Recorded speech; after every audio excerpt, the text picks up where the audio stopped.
اعوذ باللہ من الشیطان الرجیم بسم اللہ الرحمن الرحیم۔ اب یہ صرف دو رکوع سورہ مبارکہ میں آ رہے ہیں جو انباء الرسل کے ہیں، اور اس میں جیسا کہ میں نے عرض کیا حضرت نوح جو اولین ہیں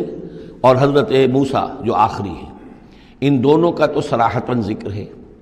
بیچ میں صرف حوالہ دیا گیا ہے، کسی کا نام نہیں۔ حضرت نوح کا ذکر صرف آدھے رکوع پر ہے، حضرت موسیٰ کا قدر تفصیل کے ساتھ 1.5 رکوع ہے۔ اس کے برعکس ہو جائے گا اگلی صورت میں، سورہ ہود میں حضرت نوح علیہ السلام کے ذکر پر 2 رکوع ہیں طویل، اور حضرت موسیٰ کا صرف ایسے ہی تذکرہ ہے، صرف حوالے کے طور پر۔ وَاتْلُ عَلَيْهِمْ نَبَأَ نُوحٍ، اور ان کو ذرا سنائیے نوح کی خبر۔ اذ قال لقومہ، جبکہ انہوں نے کہا اپنی قوم سے، یا قوم ان کان کبر علیکم مقامی، اے میری قوم کے لوگوں، اگر تم پر بہت بھاری گزر رہا ہے میرا کھڑا ہونا، و تذکیری بآیات اللہ، اور اللہ کے آیات سے تمہیں نصیحت کرنا، شاق گزر رہا ہے، مذاق اڑاتے ہو تم، مجھ پر آوازیں کستے ہو، تم پر بہت شاق گزر رہا ہے میرا یہ سارا عمل۔ فعلی اللہ توکلت، تو میں نے تو اللہ پر توکل کیا ہے۔ فاجمعوا امرکم، تو اپنا سارے جو بھی ذرائع ہیں ان کو جمع کر لو، وشرکاکم، اور تمہارے سارے شریک جو ہیں انہیں بلا لو۔ ثم لا یکن امرکم علیکم غمۃ، پھر تم پر تمہارا معاملہ جو ہے کسی اشتباہ میں نہ رہ جائے۔ ثم اقضوا الی ولا تنظرون، پھر جو فیصلہ میرے بارے میں کرنا ہے کر گزرو اور مجھے کوئی مہلت مت دو۔ یہ جو انداز ہے چیلنج کا، اور یہ اس سے پتہ چلتا ہے کس درجے دل دکھ چکا تھا حضرت نوح علیہ السلام کا، استہزاء سے، تمسخر سے، مذاق سے۔ اللہ کا ایک بندہ ہے، 950 برس بیت چکے ہیں، کوئی سن کر نہیں دے رہا ہے،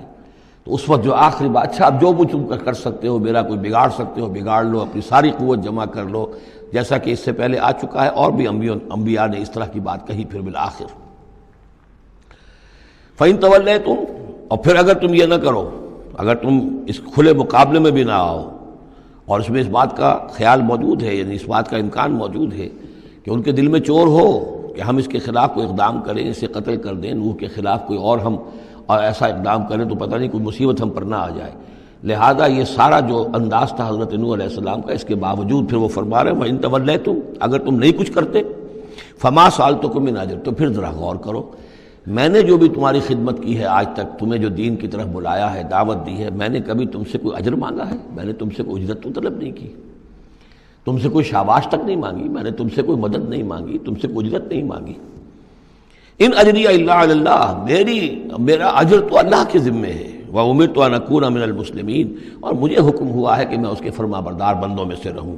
فکذبوہ، تو انہوں نے پھٹلا دیا اس کو۔ فنجیناہ، تو ہم نے نجات دے دی اس کو، ومن معہ فی الفلک،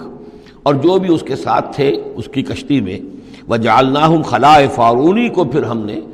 خلفاء بنا دیا زمین کے اندر، پھر انہی کو خلافت عطا کی، انہی کو جانشین بنایا۔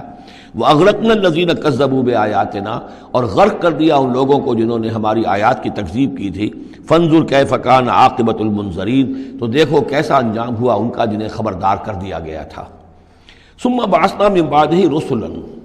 پھر ہم نے بھیجا ان کے بعد بہت سے رسولوں کو، الی قومہم، اپنی اپنی قوموں کی طرف۔ فجاءوہم بالبینات، تو وہ سب کے سب آئے ان کے پاس روشن دلیلیں لے کر۔ فما کانوا لیؤمنوا بما کذبوا بہ من قبل، لیکن وہ جس چیز کے انکار پر اڑ چکے تھے، وہ ساری روشن دلیلیں دیکھنے کے باوجود بھی اس کو ماننے والے نہ بنے۔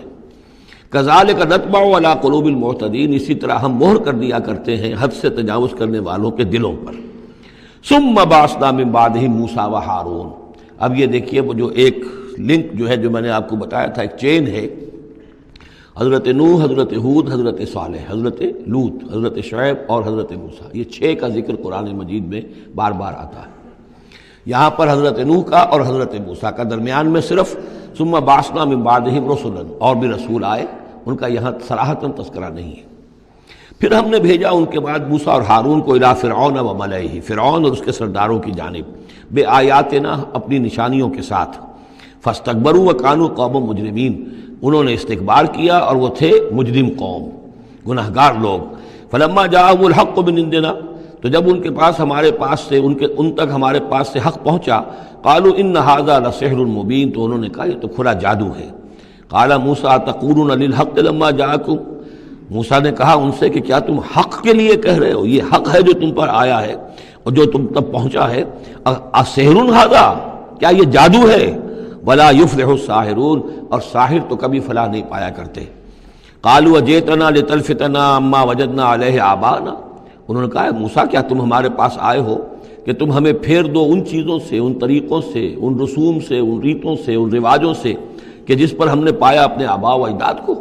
وَتَكُونَ لَكُمُ الْكِبْرِيَاءُ فِي الْأَرْضِ، اور تم دونوں کے لیے ہی حکومت ہو جائے اور بلندی ہو جائے اور بڑائی ہو جائے زمین کے اندر۔ دونوں سے مراد حضرت موسیٰ اور حضرت ہارون علیہ السلام۔ وَمَا نَحْنُ لَكُمَا بِمُؤْمِنِينَ، اور ہم ہرگز تم دونوں کی بات ماننے والے نہیں ہیں۔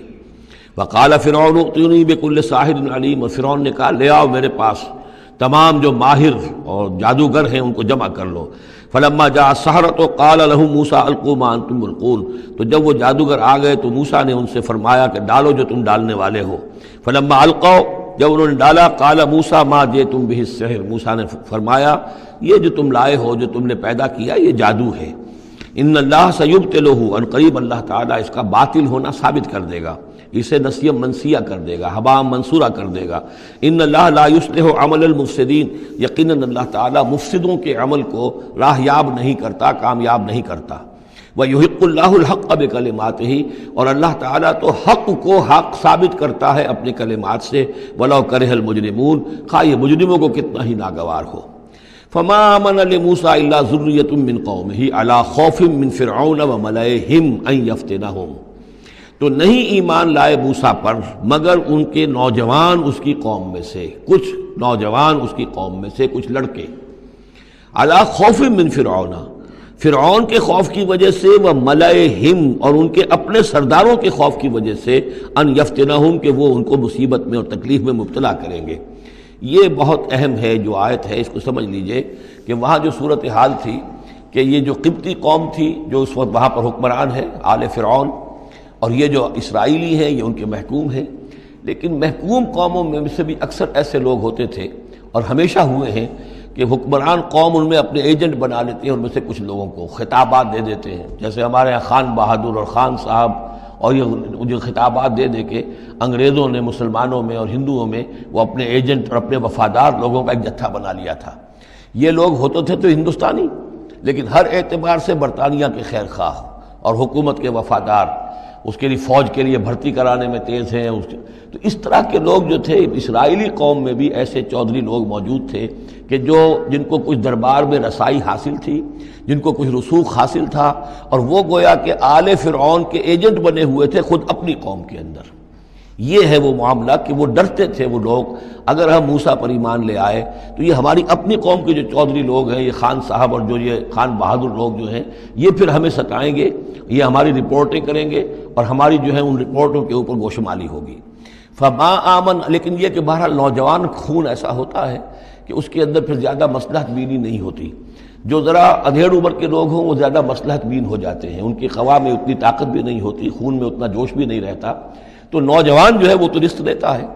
تو یہ سارا پورا فلسفہ جو اس ایک آیت میں موجود ہے۔ فما آمن لموسیٰ الا ذریۃ من قومہ، خود اس کی قوم میں سے بھی سب کے سب حضرت موسیٰ کو نبی ماننے والے نہیں تھے، نہیں مانی بات موسیٰ کی ان کی قوم میں سے بھی مگر کچھ نوجوانوں نے، کچھ نوجوان، کچھ لڑکوں نے، علی خوف من فرعون، فرعون کے خوف کی وجہ سے، وہ ملئہم، اور ان کے اپنے سرداروں کے خوف کی وجہ سے، ان یفتنہم، کہ وہ انہیں پرسیکیوٹ کریں گے، ان کو فتنے میں مبتلا کریں گے۔ وَإِنَّ فِرْعَوْنَ لَعَالٍ فِي الْأَرْضِ، اسی طرح کا ایک شخص قارون تھا۔ قارون جو ہے وہ قوم موسیٰ سے تھا، اسرائیلی تھا، لیکن یہ کہ سرکار دربار میں رسائی تھی، وفادار تھا حکومت کا، اسی کی وجہ سے بڑے بڑے ٹھیکے ملتے تھے، جیسے ہمارے ہاں ٹھیکیدار ہوتے تھے بڑے بڑے لوگ، تو اس کے پاس اتنی دولت جمع ہو گئی تھی۔ وہ سارا تذکرہ جو ہے آگے چل کر آئے گا سورہ قصص کے اندر، تھا تو قوم موسیٰ میں سے تھا، فرعونی تو نہیں تھا، لیکن یہ کہ وہ حضرت موسیٰ کے خلاف چالیں چلتا تھا، اور وہ ساری جو ہے وہ سرکار دربار کی جو خوشامد ہے وہ کام کرتا تھا، اسی سے پھر اس کو دولت ملتی تھی۔ وَإِنَّ فِرْعَوْنَ لَعَالٍ فِي الْأَرْضِ، اور یقیناً فرعون جو ہے وہ بہت سرکشی کر رہا تھا زمین میں، وَإِنَّهُ لَمِنَ الْمُسْرِفِينَ، اور یقیناً وہ بہت حد سے بڑھنے والا تھا۔ وقال موسیٰ یا قوم، اب انہوں نے ان سے جو بھی ایمان لے آئے تھے ان پر کہا، ان سے کہا، قال یا موسیٰ قوم ان کنتم آمنتم باللہ، اب اگر تم اللہ پر ایمان لے آئے ہو، فعلیہ توکلوا، تو اب اللہ پر توکل بھی کرو، ان کنتم مسلمین، اگر تم واقعتاً فرما بردار ہو گئے ہو۔